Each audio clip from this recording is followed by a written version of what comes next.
Welcome to American Education FM, everybody. I'm Dr. Sean Brooks. Ladies and gentlemen, welcome back. This might be a shorter episode. My apologies on that. But first of all, there is a new Substack that is up at theamericanclassroom.substack.com. It is titled Treason Doesn't Pay Well. Bounce over there and give that a look if you want. You can certainly share it with individuals, and I recommend sharing it again with people who are not awake. And people who, again, want a blast from the past, certainly when it comes to the Q operation and how we were told back then what was going on, what we were witnessing in real time, and then, of course, what was going to happen in the future, which, of course, it is now happening. And, again, the reason that the mainstream media, by and large, is not discussing this, certainly not at length, and then they themselves are using the Epstein story as a distraction, so to speak, certainly from their end. The fact of the matter is they were in on it. They were in on all of the cover-ups. They were in on the Russia lie. They were in on the treason, the sedition, the conspiracy to commit both. They were in on all of it. And again, there's been a lot of talk about all this immunity, that Barack Obama has immunity because, again, he did a lot of this when he was president himself, but also, of course, after the fact. The fact is it doesn't protect him from treason and charges of treason. And all they need is one communication, which you know they have it, of him communicating with anybody about, again, impeaching Donald Trump based on this false story or going after him politically or whatever it may be. It's that simple. Again, trying to overthrow a government and overthrow what Americans voted for is against the law. It is the highest crime that you can engage in. And we know what the penalty for that is, and that's what we're waiting on now.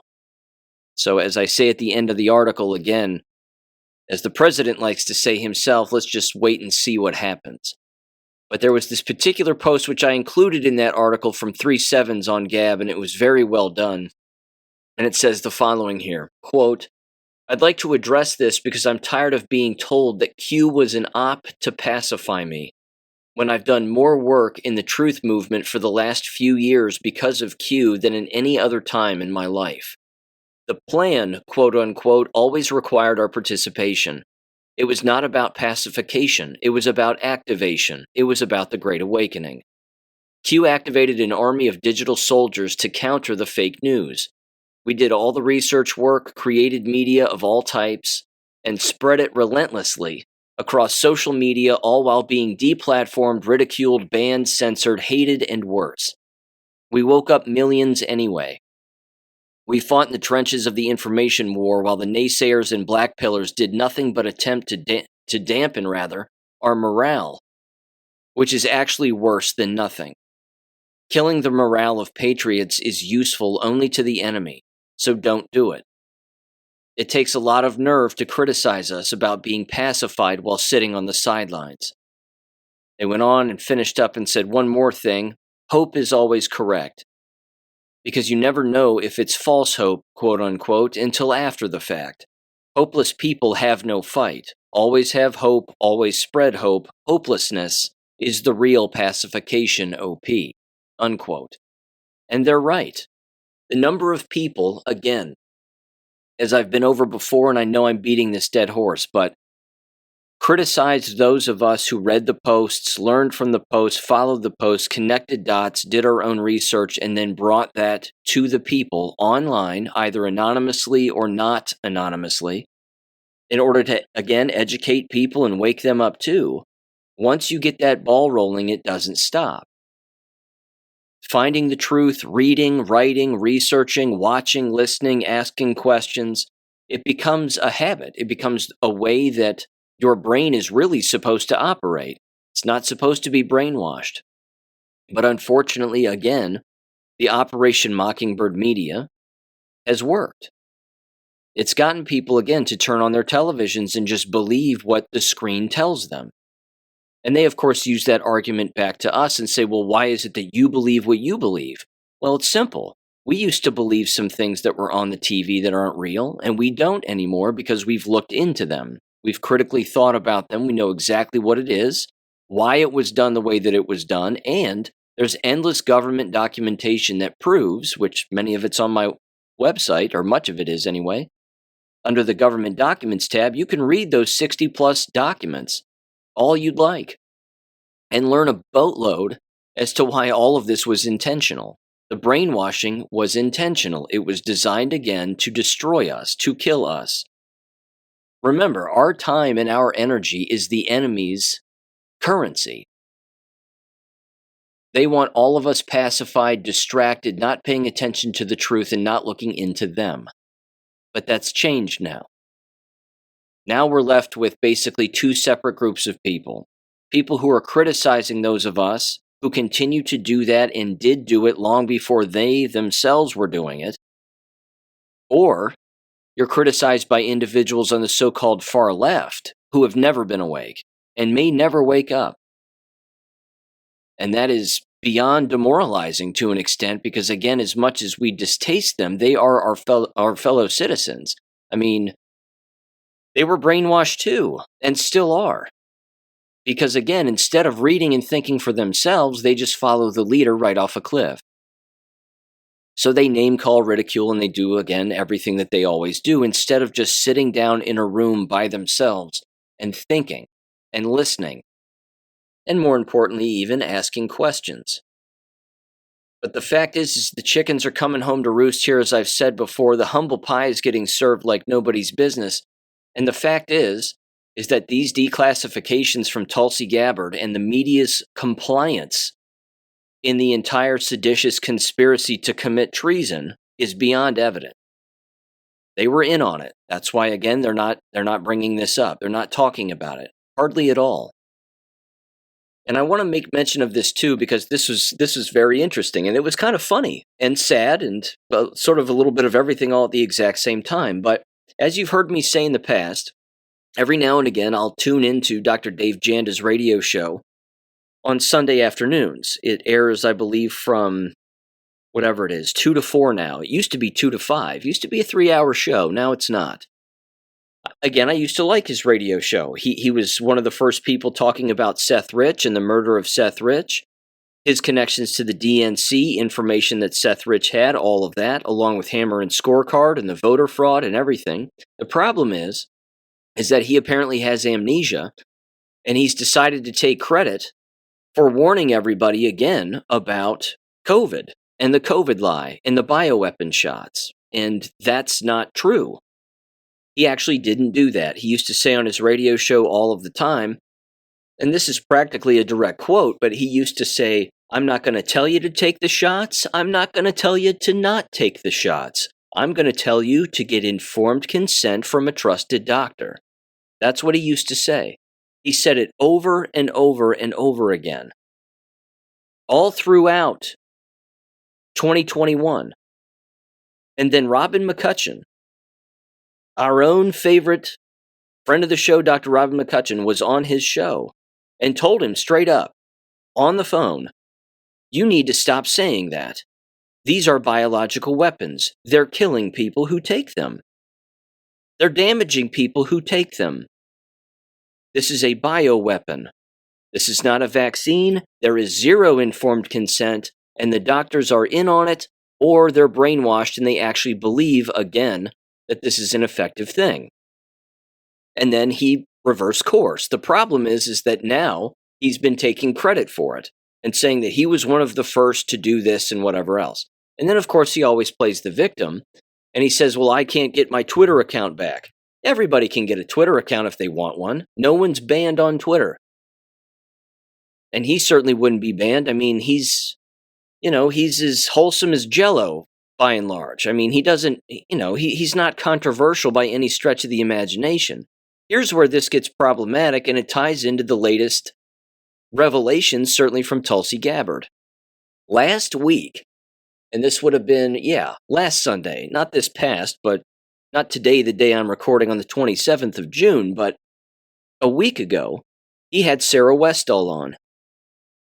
And he and Sarah Westall, and you've heard me bring them up before on the show, and I have, again, quite an email thread from Sarah Westall. I emailed her, asking her a couple of questions and being critical about her lack of knowledge on a few things, and she didn't like that. But anyway, She was a guest again on his show, and the two of them go back and forth, and they play the victim, and then they again say that this is a really incredible thing that's going on. And then Sarah Westall actually said this, and I just almost started screaming at the radio. She said, "I don't know, Dr. Janda, it just seems like something else is going on here. Like there's just something else going on. Like this is so important, but it just feels like there's something behind the scenes going on." You think? I mean, I lost it. I lost my mind. I said, you're the same person. You two are the same people who were criticizing all of us for bringing up Q drops. Those two individuals, again, were making fun of people like me with regularity, saying there is no plan. Trust the plan. Get off the couch, blah, blah, blah. That was not part of the operation. The operation, again, was designed to galvanize people, to wake people up. We knew about the bioweapons before they even flippin' came out. We were aware of them. This is the problem with, again, some of these individuals that have syndicated radio shows, is they don't know what the hell they're talking about. And they're afraid to bring it up, because they're afraid what? They're going to lose their precious little show? I don't think Dave Janda's hurt for money. He's a retired orthopedic surgeon. I think he's fine financially. But he charges people to listen to his online stuff. Again, it's just odd to me. But this right here, again, is one of the larger problems. These people have such closed minds on certain things, they don't want to expand their thinking. And they certainly don't want to be told that they were wrong years ago about a very important great awakening, quote unquote, that has happened with everybody. And now what? Now they're having to eat crow and they don't like the taste. Too bad. Too bad. That's their fault. I would never criticize any individual who didn't read those Q posts when they were coming out at the time. I wouldn't do that. The only people that I would criticize are the individuals who didn't read it, pretend like they know anything about it, and then have the audacity to lecture those of us who were involved that they somehow know more than we do. No, it doesn't work that way. You don't get to do that. That's not nice. That's not polite. That's not fair. So yeah, to Sarah Westall, Dave Janda, and anybody else, look, we're on the same side. Some of us are just more ahead of the curve. That's all. I'm glad for your tens of thousands of clicks and likes and shares and whatever. Good for you. Don't care. It doesn't matter. The truth isn't a click. It's not a number. You either know what it is and you seek to find it, or you don't. And if you don't, you're going to get left behind. And then you're going to say some shit that's going to sound really weird to those of us who know what the hell's going on. But like I've said before, the only thing that we're waiting on now is an arrest. That's what we're waiting on. Once that happens, again, the floodgates open. And there's a lot of talk right now on a lot of these boards online about, again, all the USAID money and that entire grift and that huge slush fund and where all that money was going and who was involved and who was taking money and XYZ and moving it around, that come this fall, there's going to be criminal charges against people related to all of that. Now, I know I'm date fagging a little bit, but, that has to happen. Again, they were saying, they're consistently calling it waste, fraud, and abuse. Well, fraud is a crime that has to be tied to a person doing a thing regarding money. Waste and abuse, well, yeah, that can violate codes of conduct. Depending on the line of work, it can certainly violate law, but fraud is against the law. Telling people that you're using money for one thing and you use it for something else is against the law. That's racketeering. That's embezzlement. It's a number of things, and it was being done with our tax dollars. Your tax dollars, everybody's tax dollars, among other things. And isn't it funny, again, a lot of these news organizations and these other protest outlets and everything else, that they're not around as much anymore, that they don't seem to have the funds available to them. Why? Because we Americans were funding it. We were funding our own psychological destruction and funding our own basically brainwashing operation. It was just being filtered and laundered a million different ways, and then it was being thrust back into our faces like we had to somehow believe it. It's amazing. But these people, again, are in Congress. Those people are not immune to these kinds of crimes. Look at Senator Bob Menendez. He's in jail for very similar things, taking money for political influence. That case was open and closed. They charged him, they kicked him out, they sentenced him, trial, jail. All of that happened within like a year and a half.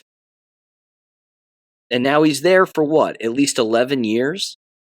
That's excellent. Now let's just do it with everybody else who's guilty. So, yeah, that's what we're waiting for. But again, in the words of the President of the United States, let's see what happens. Let's just see what happens. Okay. Education stuff. Got to start with this one. This is kind of big. And this, I think, sets the tone for a lot of school districts across the nation, even though these particular school districts are some of the larger in the nation that most people are aware of because, of course, they're about as communist gets. This is from the Daily Caller earlier this week, and it was titled, "Trump Administration Drops the Hammer on 5 Schools Who Let Boys in Girls' Bathrooms." Now, boys and girls' bathrooms is a Title IX violation, which we know. However, we also know that that's not the biggest problem regarding Title IX in American schools. It's pedophilia. Pedophilia is the largest problem. Covering up sexual crimes are the largest problems. And these counties in Virginia had those problems too. But this is where you build a case. This is where anybody can build a case regarding a local school district in the area where you live. And you can put all of these policies and these habits and the things that they do and say in board meetings and the PowerPoint presentations that they show, the words they use, again, their board agenda notes, all of it. And you can take all of this along, again, with any other Title IX investigation that's taken place within a school district or any other crimes that have occurred within that school district. You put all of that together in chronological order, and then you hand that over to the Office of Civil Rights at the Federal Department of Education. And then they go through it. And again, if you have a strong case and it's beyond evident that things are bad in that particular school district, wherever it is, well, they're going to write them a nice little letter that's going to say, we're either going to fine you into oblivion or we're going to suspend any federal money that you have coming your way. Which means then what? Well, they'd have to engage in some kind of levy, which wouldn't pass. Because if the federal government is saying you're not doing your job, I think enough awake people would exist in the general vicinity of said school district and then ultimately, again, not vote for a levy. People are way more careful with their money these days than ever before. And the entire education apparatus is under a spotlight and a microscope in a way it's never been before. And it's not going away. It's only getting worse for the people in this business, and I love it. Again, this is from July 25th. It says the following. The Department of Education on Friday found 5 Virginia school districts violated civil rights laws for allowing boys to use girls' spaces. The Education Department, or Department of Ed, opened an investigation into the public school districts of Alexandria City, Arlington, Fairfax County, Loudoun County, and Prince William County in February after American First Legal, AFL, alleged the district's policies illegally discriminated against women. The department said that the districts are, quote, trampling on the rights of students with their policies catering to so-called transgender students that allow students to access bathrooms and locker rooms based on gender identity rather than sex.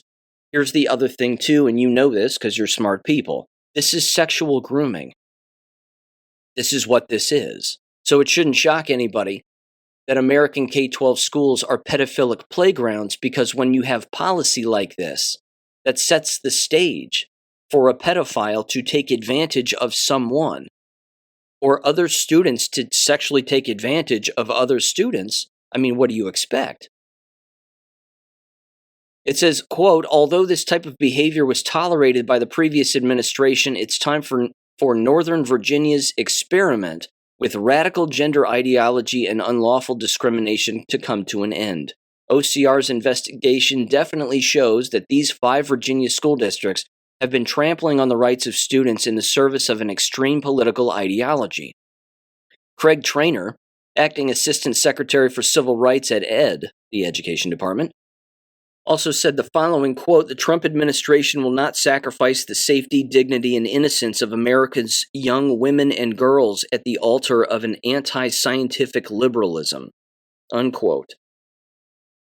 The Education Department proposed a resolution to the districts asking them to change their policies that are inconsistent with civil rights laws, inform schools within the districts that facilities must only be accessed based on sex, and, quote, adopt biology-based definitions of the word male and female in all practices and policies related to Title IX. Prince William County Public Schools referred to the Daily Caller's News Foundation to the district's public statement, which remarked, quote, will conduct a thorough review of ED's proposal and, quote, will continue to work collaboratively with the Education Department and all stakeholders to ensure compliance with Title IX and to support the well-being and dignity of every student. Prince William County schools remain firmly committed to fostering a safe, inclusive, and respectful learning environment for all students and staff. The district statement read, our policies and practices are guided by our core values and by applicable federal and state laws. It says we continue to uphold our long-standing non-discrimination policy, which prohibits discrimination in employment and in provision of educational programs, services, and activities on the basis of race, color, religion, national origin, sex, gender identity, sexual orientation, and other protected characteristics. Again, one by one, these schools continue to put out these statements, and I'm telling you, they're not going to comply. It's a legal back and forth. It's a legalese back and forth. Letters get sent. They say, we promise we're complying. They say, well, we'll find out if you are. And they say, well, you don't have to.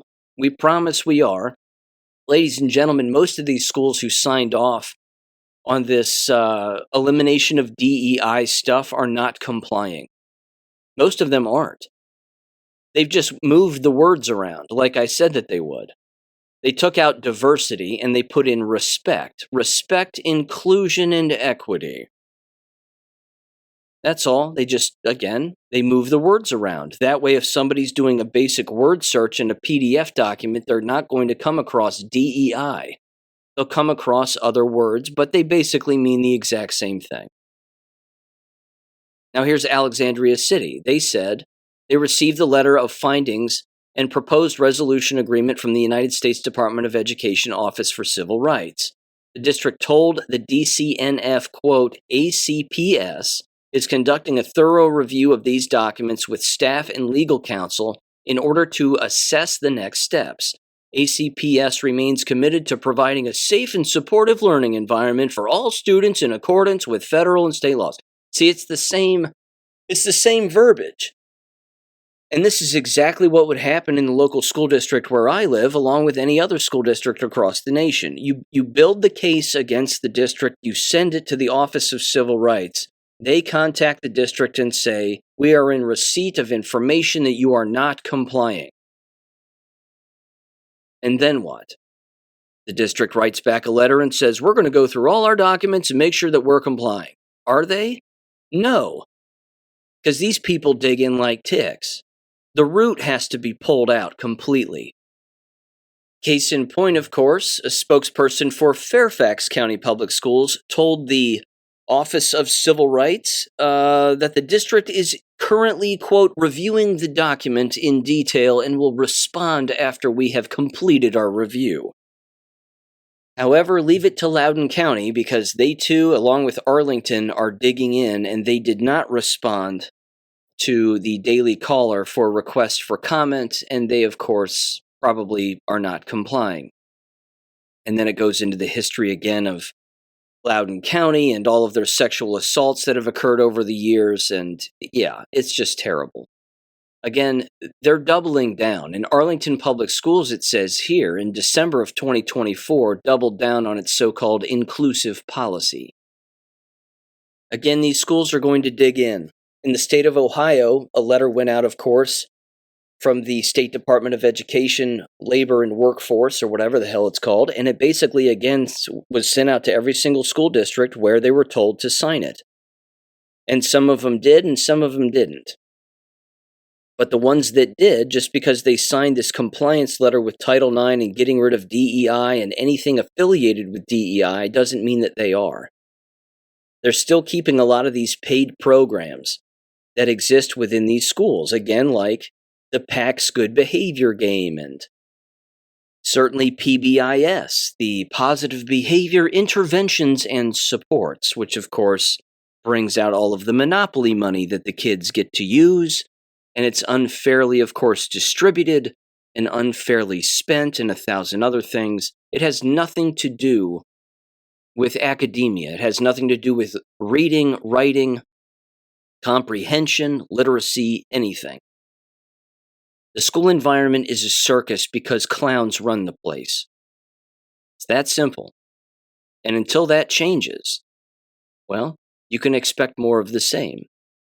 It's a complete political arm of the communist left. Case in point, this happened just the other day, a couple of days ago actually. Corey DeAngelis is fed information from time to time from certain individuals. He, of course, is affiliated with some institutes and goes after education rather hard, and rightfully so. He put this out on X. He said, breaking, the nation's largest teachers union just scrubbed their 2025 handbook from their website. He said, too bad for them, I saved the 334-page document. This was also sent my way by a fellow listener and former guest of the show who's now retired from the education business. Thank you for sending me the link.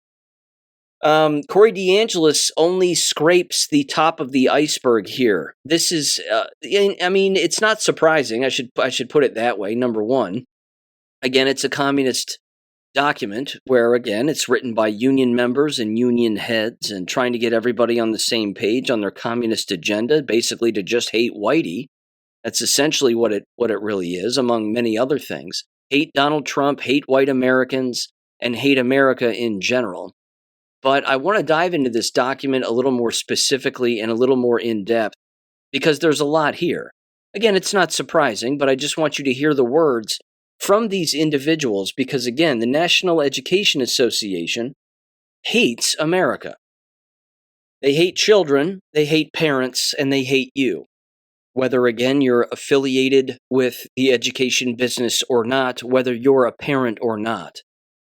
It's a brainwashing apparatus that is designed to brainwash not just the people and the children within those environments, but it requires, as I've said before, the brainwashing of the instructors themselves to deliver said brainwashing instruction.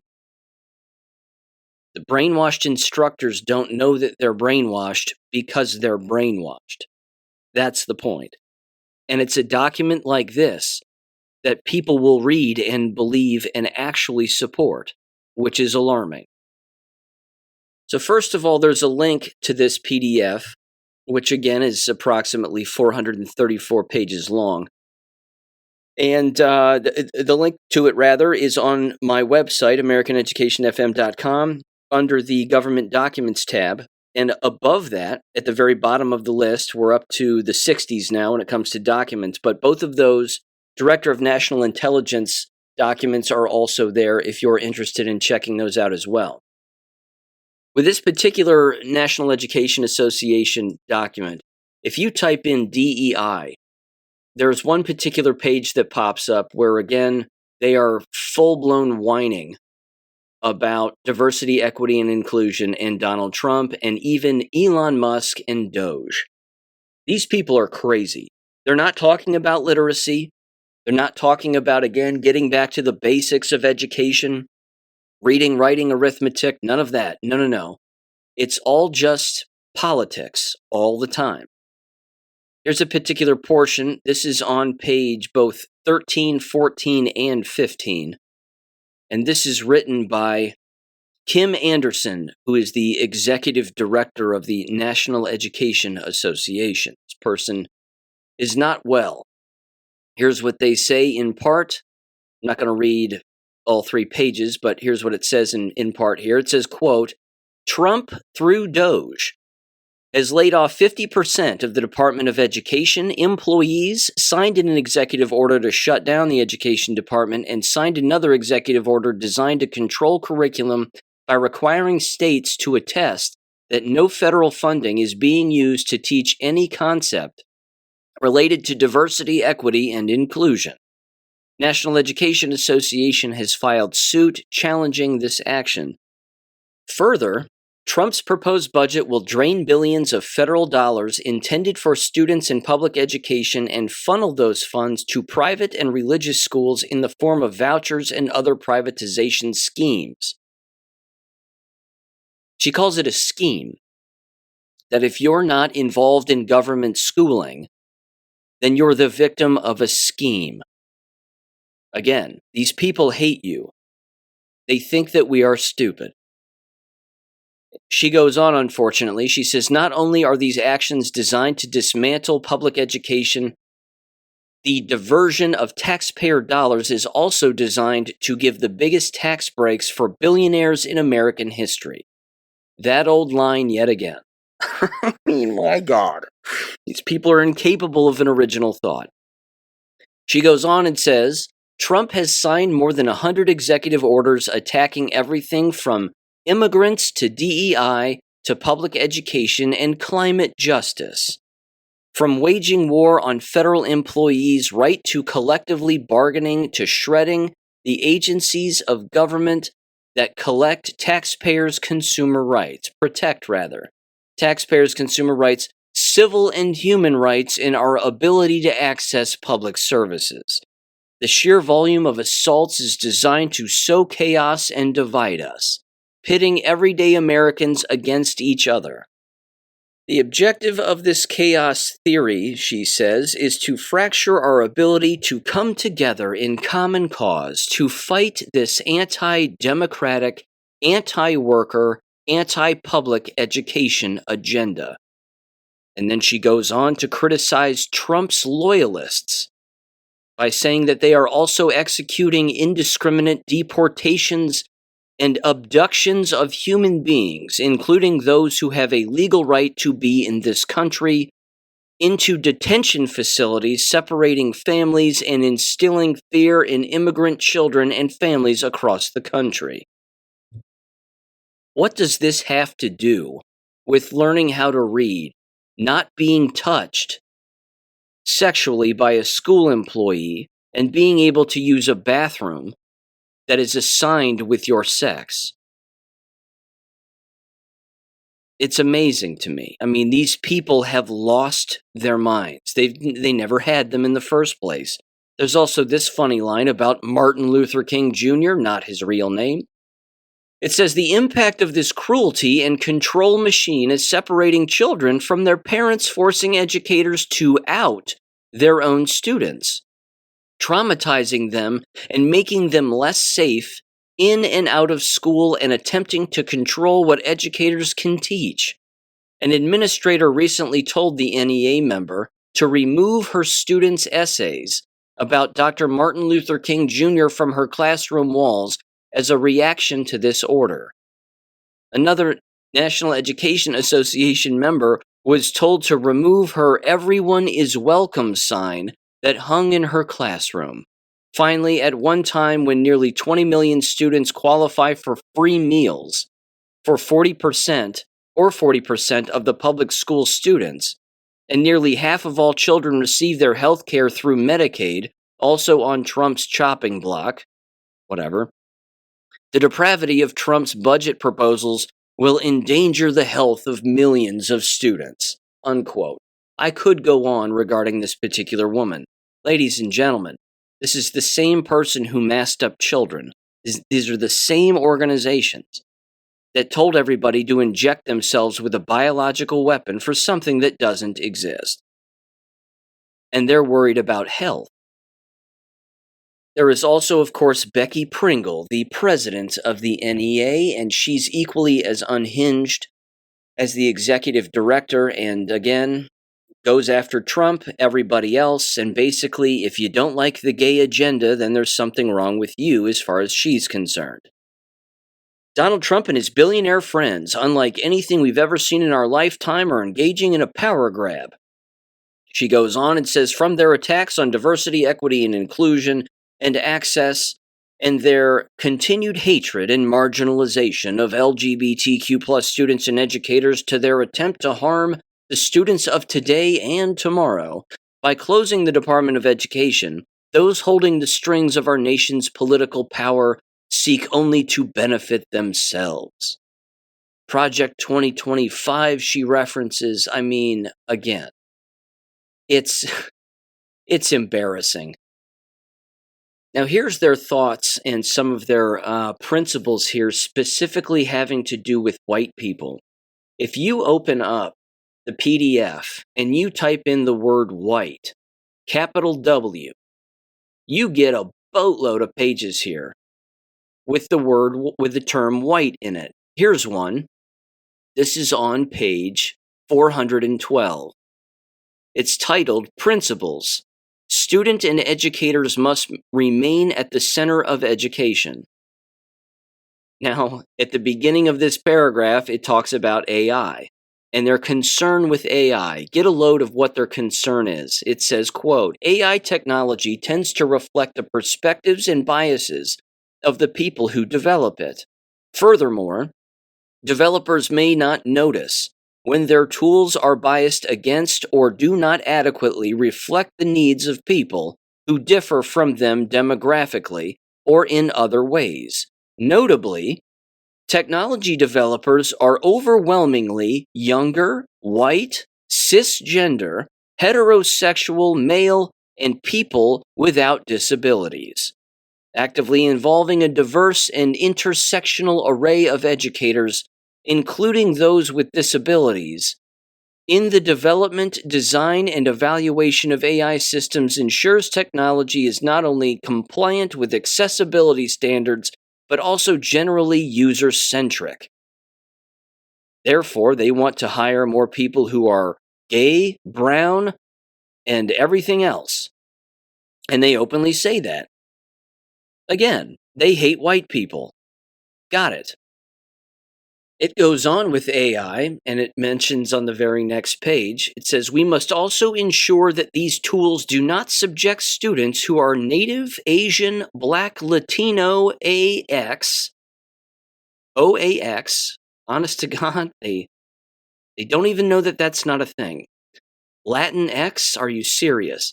Middle Eastern or Northern African, multiracial or Pacific Islander to higher surveillance than their white peers, perpetuate school-to-prison and school-to-deportation pipelines, or create an over-reliance on content and assessment delivered by AI-enhanced technology rather than that of qualified educators.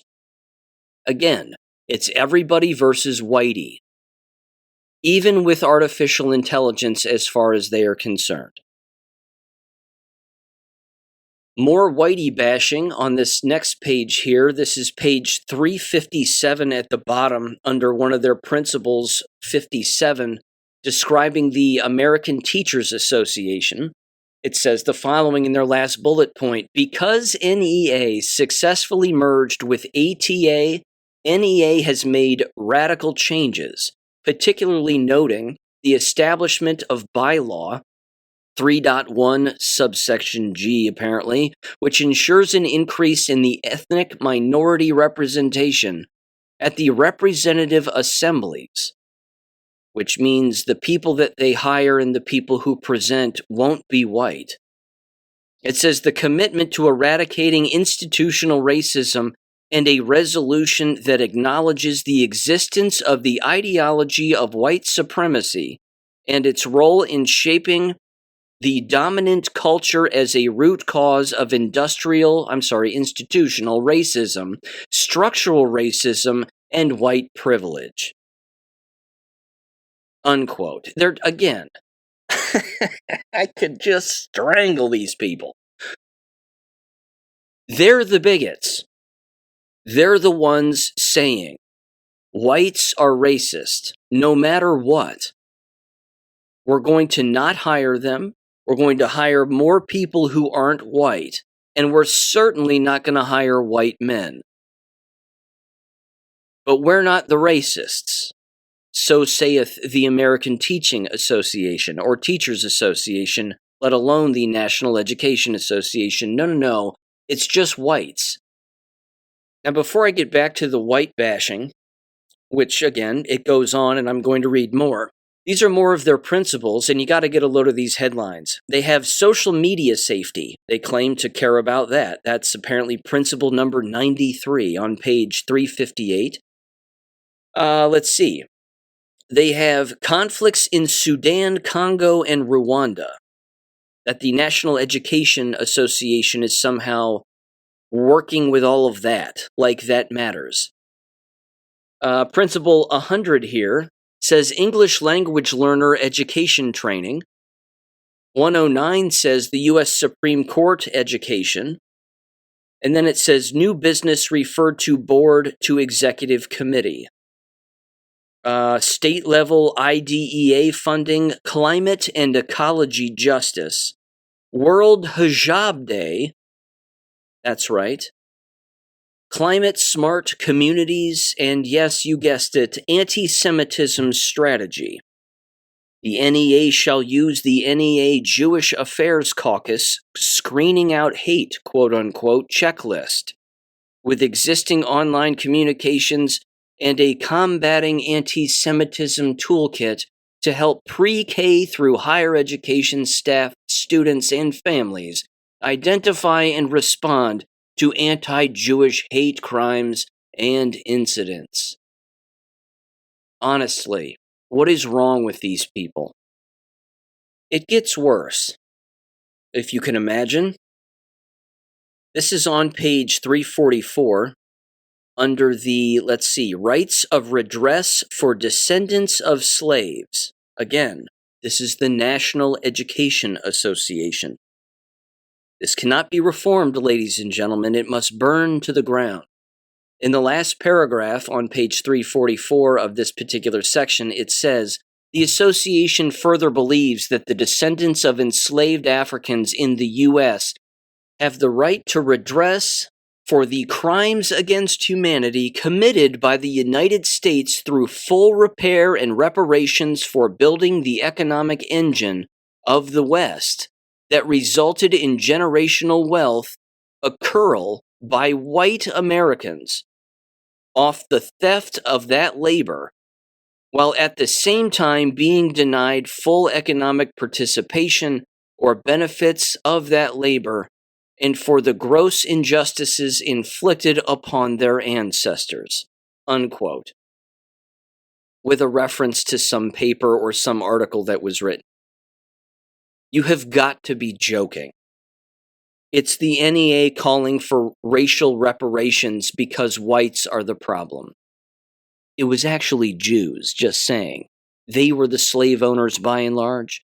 They were the actual slave trade. Of course, these factual details are none of their concern and they don't care. Here's another one. Hiring policies and practices for teaching positions. This is on page 273. Take a guess as to where this is going. The National Education Association believes that non-discriminatory hiring policies and practices that actively recruit a highly qualified, diverse teaching staff provide the highest quality of education for students. There's no proof that that's the case. That's my little sidebar there. It says the recruitment and retention of a teaching staff that is representative of cultural, ethnic, and racial diversity is essential to reducing the impact of white supremacy culture and to working toward a truly just and fully integrated society. It's Whitey's fault again. Now, on page 341 and 342, again, more blame Whitey. While all saying they're not bigots and they're not racists, but white people are, and they don't know that that's bigoted and racist, I guess. White supremacy culture. It says the National Education Association believes that in order to achieve racial and social justice, educators must acknowledge the existence of white supremacy culture as a primary root cause of institutional racism, structural racism, and white privilege. Again, the business is filled with people who are not white. You got what you wanted. Now what? Now you just want to eliminate as many white people who are still in the business as humanly possible, and white people are so stupid that they actually even support this. They're 100% fine having the National Education Association talk to them this way. They literally support it and pay into this system. It says educators must also work to prohibit institutional racist systems and policies that have governed our society and kept Native people, Asian, Black, Latin, OAX, Middle Eastern, or North African, multiracial, and Pacific Islander people from full participation in American life. They just told you that the reason for everybody's problems are white people. These people are crazy. It gets worse. The association acknowledges on the next page that both historical and current practices have systematically advantaged the privileged people of white European ancestry while disadvantaging and denying rights, opportunities, and equality for people of color. And yet, it's school board meetings in school districts across the nation that will say they're interested in hiring people of color, thereby, of course, saying, we don't want to hire white people. It goes on the same page. It says the association recognizes the danger of white supremacy groups in all media sources that promote hateful speech and actions and the continuation of institutional racism. The association also recognizes the dangers of any group that marginalizes anyone based on race, color, national origin, political belief, religion, gender, sexual orientation, gender identity, gender expression, age, disability, size, marital status, or economic condition. Therefore, educators must take a significant role in countering the effects of such speech, actions, and racism on our students, families, and communities. Perhaps they should read their own document. It can't be saved. It must be destroyed, ladies and gentlemen. There's no other option. It is not only their policy, it is quite literally, in their own words, their guiding principles to achieve their vision is to highlight white people and blame them for everything. This document alone and the NEA should be sued into the ground. There should be a massive class action lawsuit from every white educator against the NEA. No doubt about it. You would bankrupt them.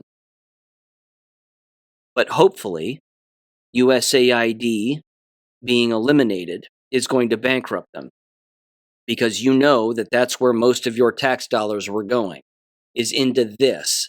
And then, like I said earlier, this document, of course, becomes the policy, the procedure of the entire brainwashing education apparatus. And your own tax dollars are being used against you to brainwash you, demoralize you, keep you ill-informed, and 1,000 other things. It's incredible. It's absolutely incredible. They have no problem talking out of both sides of their mouths, contradicting one another and themselves from one sentence to the next, and destroying an entire race of human beings that actually was responsible for building this country along with most European countries.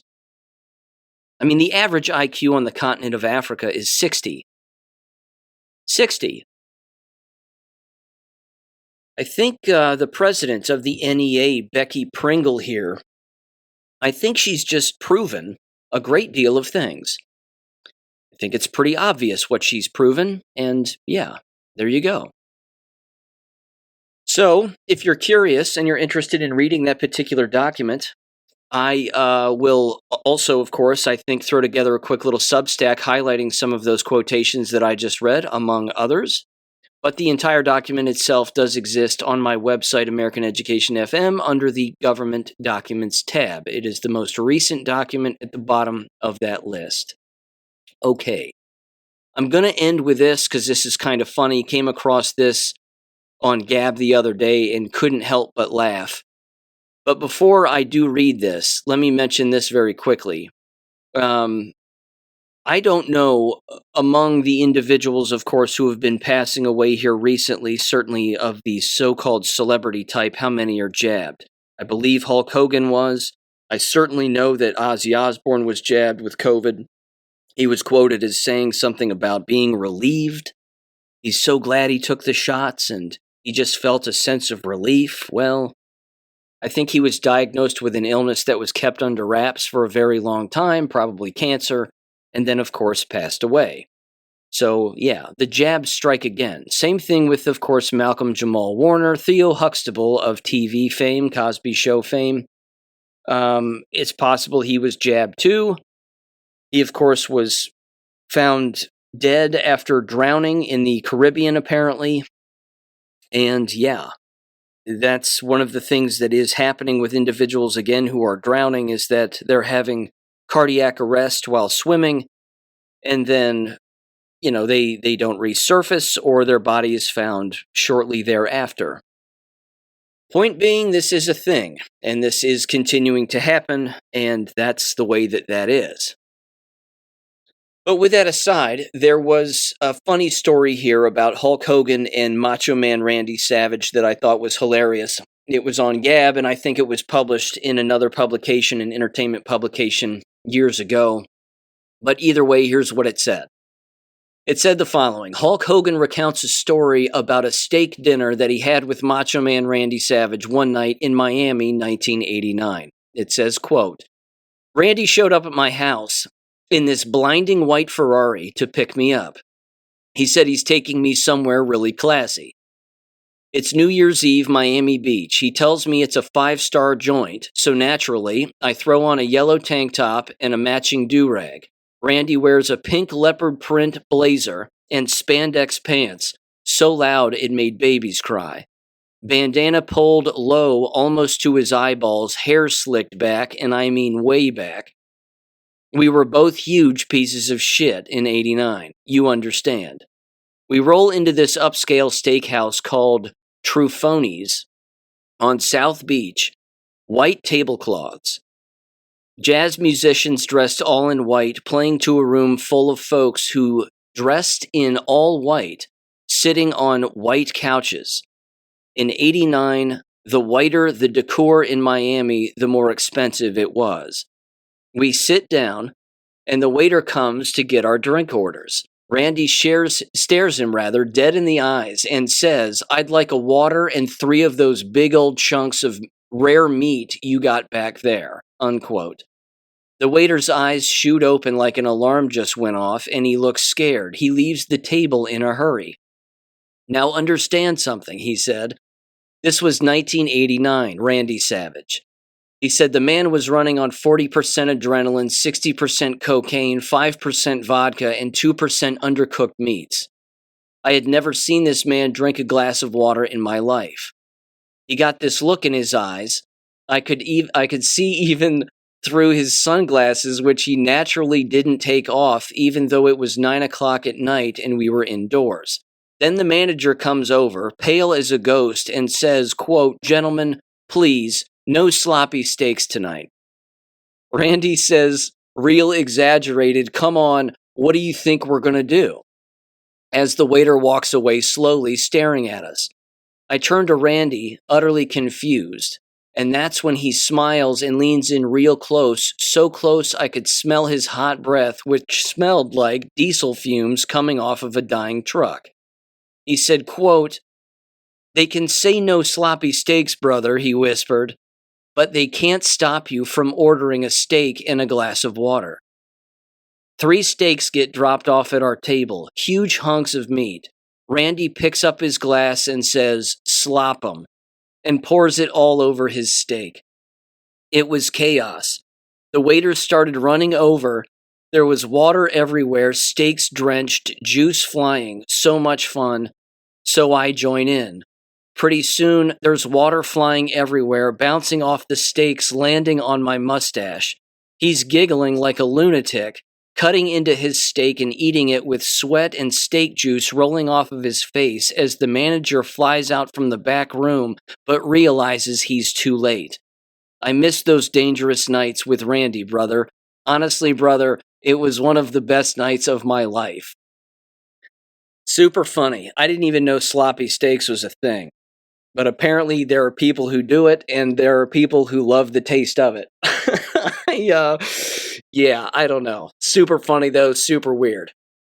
With that said, ladies and gentlemen, thanks for listening as always. Again, feel free and check out the Substack channel, theamericanclassroom.substack.com. If you're interested in moving around that recent treason article, I'll get the NEA article up there very shortly as well. And I'll catch you on Wednesday. Peace. Thank you for listening to American Education FM.